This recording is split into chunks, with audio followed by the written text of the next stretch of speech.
跟我嚟做一杯天然健康嘅草莓抹茶牛奶啦！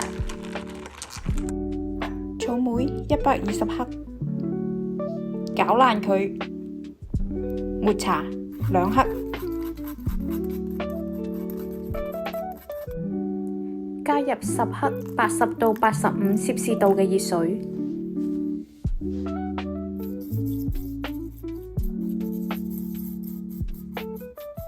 之後再放20克嘅熱水，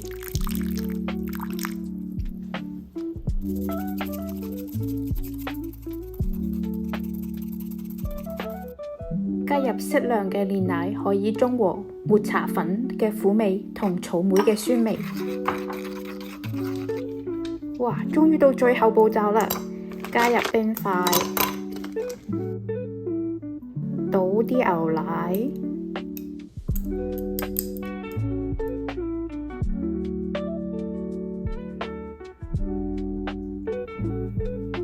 再倒抹茶，就搞掂啦！